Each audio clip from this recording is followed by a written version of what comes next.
Y lo dicho, vamos a hablar de economía, vamos a hablar de cómo está la economía argentina y de qué podemos esperar en los próximos meses, sobre todo después de haber visto lo que ocurrió el día posterior de las elecciones primarias y las consecuencias que ha tenido en materia financiera y en materia económica. Para hablar del tema, elegimos hacerlo con un especialista de la consultora Romano Group, en este caso, con Salvador Viteri. Salvador, ¿cómo estás? Muy buenas tardes. ¿Qué tal? ¿Cómo te va? Buenas tardes. Gracias por la invitación. No, al contrario, gracias a vos por acompañarnos. Y bueno, te convocamos para analizar un poquito cómo es el escenario. Sé que sos un hombre que está muy metido en lo que está pasando con la economía, lo que está pasando con los mercados, sobre todo a partir de la variación que hemos visto en el tipo de cambio. Y se anunció hace algunas horas nada más que la intención del gobierno, del ministro de Economía, Sergio Massa, en diálogo en Washington con las autoridades del Fondo Monetario, es que la devaluación del 22% que se vio en el tipo de cambio se mantenga por lo menos hasta el 15 de noviembre, que tengamos un dólar mayorista de 3.50 hasta el 15 de noviembre, 15, 17, 19, le recordamos a todos, es la fecha prevista para el balotaje. ¿Hay posibilidad? ¿Cómo ves la posibilidad de que ese tipo de cambio se mantenga fijo durante tanto tiempo después de lo que fue la reacción del mercado en estas primeras semanas post elecciones primarias?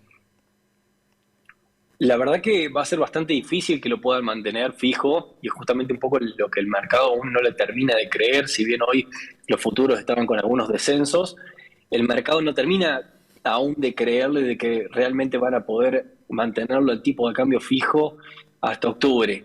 Y básicamente hay una razón de fondo en el cual evidencia de que tampoco es una buena idea, por el hecho de que cuando lleguemos a finales de septiembre, principios de octubre, con la inflación que vamos a estar viviendo, vamos a terminar llegando con un tipo de cambio real más apreciado que el que teníamos prepaso. Entonces, ¿qué significa esto? De que se va a ver devaluado básicamente solo por comerte 20 puntos más de nominalidad y no mucho más, porque cuando lleguemos a finales de septiembre vamos a tener un tipo de cambio real muy parecido o peor que el que teníamos prepaso, lógicamente perjudicando las cuentas externas por el hecho de que ya veníamos mermando las exportaciones, también fomentado por una sequía y exacerbando las importaciones. Así que a priori no luce una buena idea.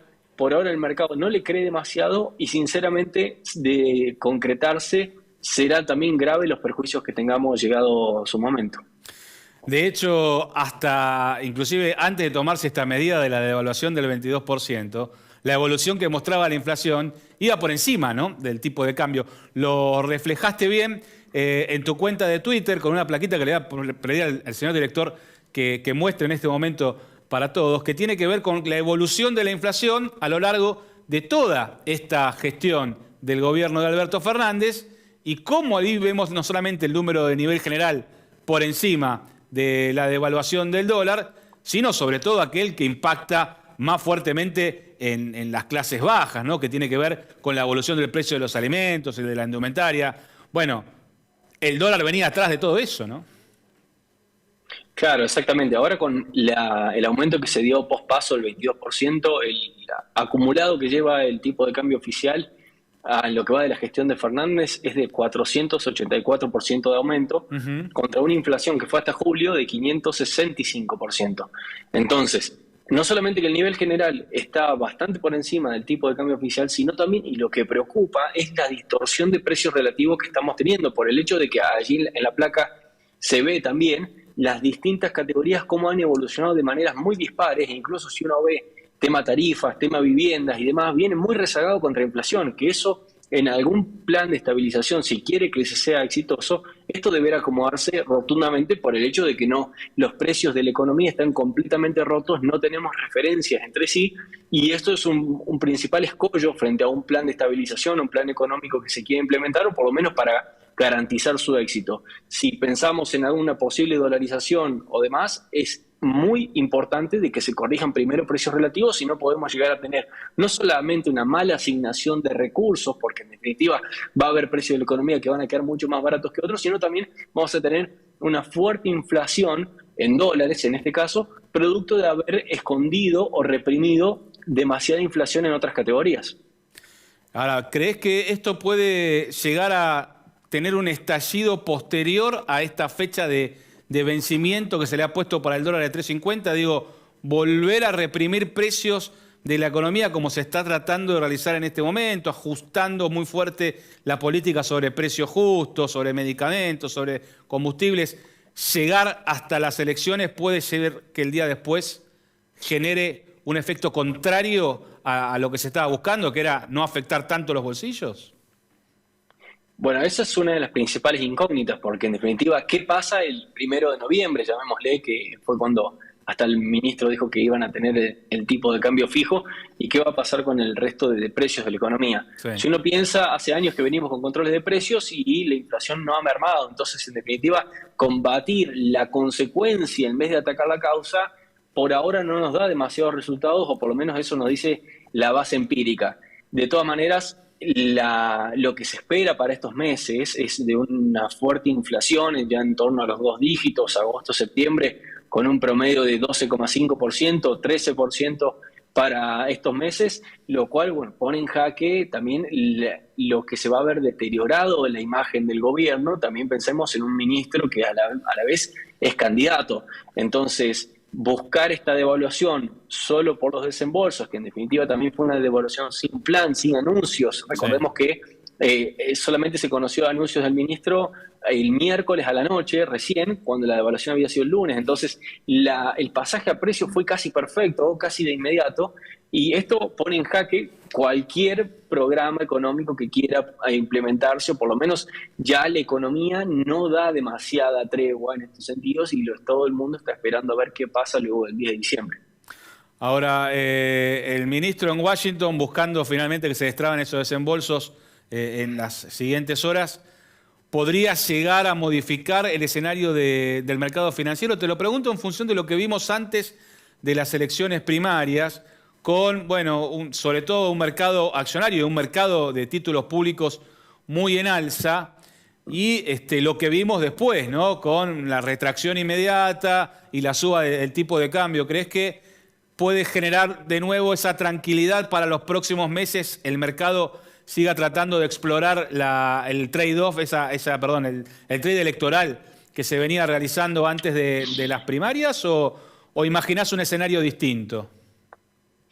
Yo, sinceramente, lo que veo es que es una condición necesaria, pero no suficiente en términos de poder alivianar la dinámica que ya tenemos actualmente. Entonces, ese desembolso, yo sinceramente creo que ya está puesto en precios, que ya está descontado, que ese desembolso va a estar, y que no necesariamente va a traer demasiado alivio, o por lo menos de encauzarse de vuelta a como estábamos en las dinámicas anteriores de junio, julio. Además, recordemos de que eso del desembolso que va a ser el fondo, mucha parte también la debemos, porque tuvimos que recurrir a RECAF, tuvimos que recurrir a la utilización de yuanes, tuvimos que recurrir a Qatar. Entonces, si uno mira en términos netos, Argentina se quedaría con un aproximado de 2.800 millones de dólares, de los cuales también ya se estaba hablando de la posibilidad de utilizarlos para intervenir en la brecha. ¿Qué quiere decir esto de utilizar esos dólares para poder intervenir en el mercado de bonos y así tratar de bajar el dólar MEP, el dólar contado con liquidación? ¿Cómo se hace esto? No queda otra que vendiendo reservas.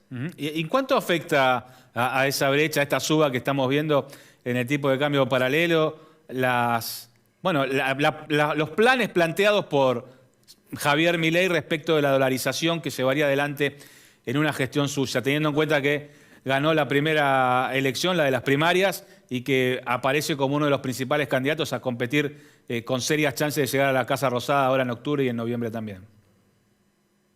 Bueno, a Javier Milei le termina siendo, por lo menos a su plan de dolarización, bastante beneficioso de que el tipo de cambio se dispare. Y es un poco también la profecía autocumplida, llamémosle, de que el mercado se iba a tratar de adelantar a un proceso de dolarización en el caso de que se dé, por el hecho de que en la medida que el tipo de cambio va subiendo y que se va overshooteando, son cada vez menos dólares los que necesitas para dolarizar la economía, porque en definitiva eso te va licuando la cantidad de pesos que tenemos actualmente.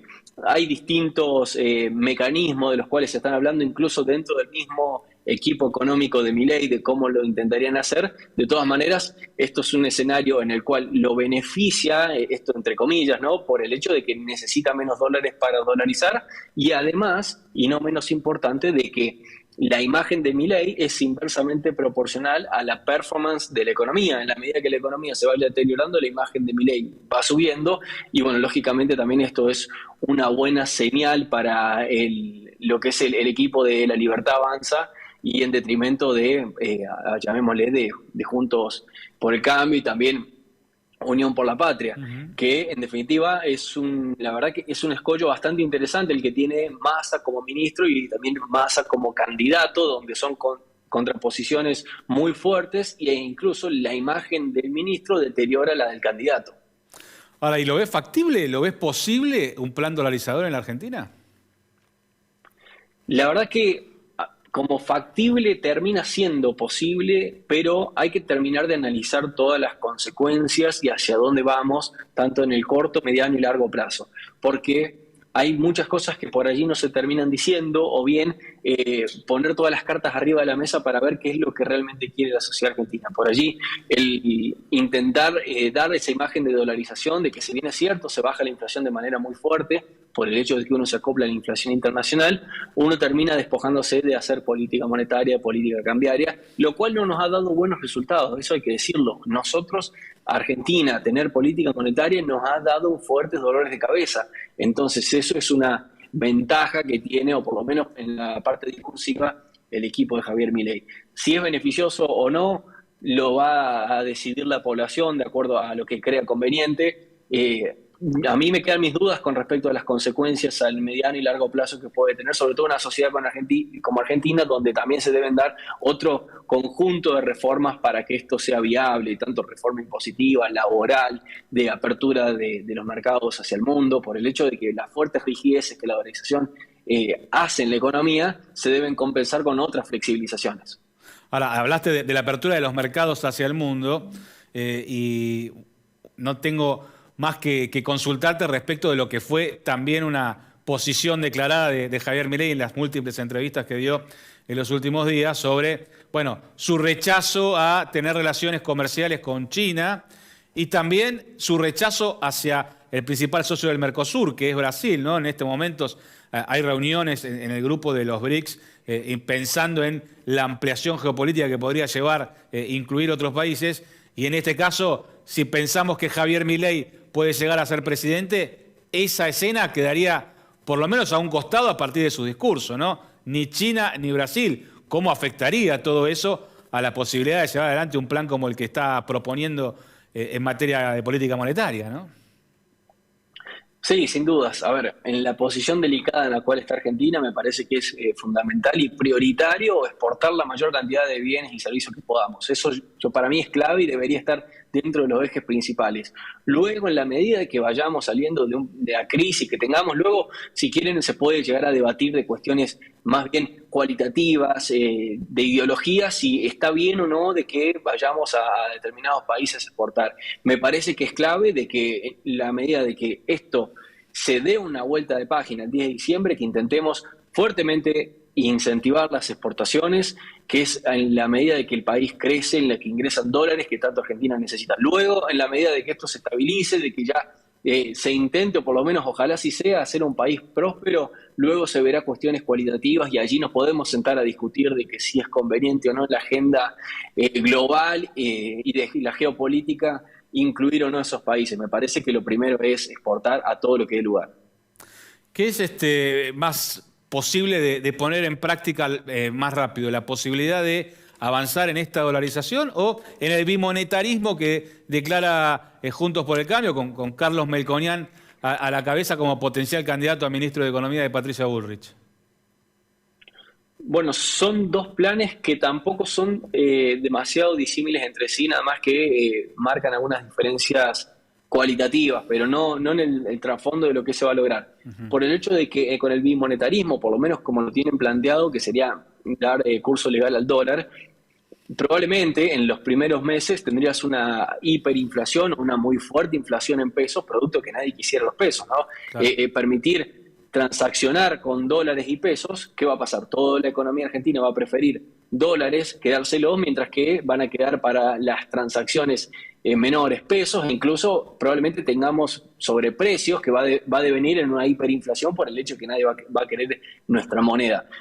que en contraposición termina estando la dolarización, que para ellos se debe establecer un tipo de cambio de equilibrio, se habla de un tipo de cambio de mercado, pero que también termina licuando la posición de pesos, o por lo menos que hay en la economía, si se han, o por lo menos hasta ahora, medido en dólares oficiales. Entonces, no son dos posiciones demasiado contrapuestas entre sí, entendiendo lo que pueden llegar a lograr, que es una caída brutal de la demanda de dinero en pesos, y al mismo tiempo una fuerte demanda de dólares por parte de la población. También Carlos Rodríguez establecía otro tipo de plan con un perdón fiscal, dándole una suerte de voucher de algunos dólares a cada DNI y demás. Bueno, son distintas propuestas que están sobre la mesa. De todas maneras, parece que todos los candidatos, excepto Unión por la Patria, están pensando en una economía donde se regule un tipo de cambio de libre mercado, o bien pensando ya estrictamente en dólares en toda la economía.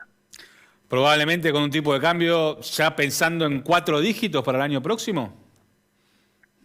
No es descabellado pensar en los 4 dígitos por el hecho de que hasta hace poco incluso alcanzó los 800 pesos y Claro. por la misma nominalidad y la misma inflación te va a hacer llegar a esos dígitos. El tema es cuándo se hace. Si uno piensa ya el año que viene, no debería haber mayores inconvenientes en que se llegue a ese valor. Si uno lo quisiese hacer mañana, que obviamente no es así, es distinto pensar en un valor de 4 dígitos. Me parece que en la medida que vaya transcurriendo mayor inflación, mayor ese tipo de cambio va a tener que ser para poder equiparar, aunque sea, o disminuir la cantidad de dólares que necesitemos para poder dolarizar, por el hecho de que Argentina no tiene dólares. A los argentinos sí tienen muchos dólares, lo que no tiene dólares es el argentino. Ahora, sin dólares se puede levantar el cepo, porque es lo que están diciendo todos, ¿no? El primer día levantemos el cepo. Bueno, la gestión de 2015 levantó el cepo sin un solo dólar. Las reservas netas estaban negativas. Me parece que allí lo que se tiene que hacer es un plan contundente de una fuerte pata monetaria, una fuerte pata fiscal, al mismo tiempo levantar el cepo con una fuerte claridad en términos cambiarios, y yo creo de que se puede, y incluso que es próspero para la economía, de que se libere el cepo lo antes posible, porque el problema, y que no está tomado en consideración, es qué pasa si el cepo nos deja a nosotros, que es un poco lo que nos dio de probar esta devaluación que hicimos, donde evidentemente no fue suficiente devaluar con cepo y sin plan, te está produciendo estas cosas. Entonces, de un pasaje a precio fenomenal, de que la brecha ni siquiera te bajó, te aumentó. Entonces, hacerlo así, sin plan, no tiene sentido. Ahora, pensémoslo en términos de con un plan contundente, que sea creíble. Ahí yo creo de que es muy necesario y muy importante que saquemos el cepo y lo levantemos el primer día, porque si no también el mercado luego te va, si uno habla de gradualismo, de que lo vamos a sacar en 6 meses, luego el mercado en esos 6 meses te va a secar la plaza de dólares, no va a haber un solo dólar porque va a estar esperando de que se levante el cepo. Entonces es mejor hacerlo antes que tarde, o que el cepo, como digo, nos deje a nosotros y tengamos un problema aún peor. Clarísimo, Salvador, te agradezco muchísimo que nos hayas acompañado, que nos ayudes un poquito a entender en dónde estamos parados y hacia dónde podemos llegar a ir en un tiempo de cambio, ¿no?, que se está presentando en esta Argentina 2023 con elecciones en marcha. Así que muchísimas gracias y te convocamos para una próxima oportunidad. Gracias a ustedes por la invitación, será un placer.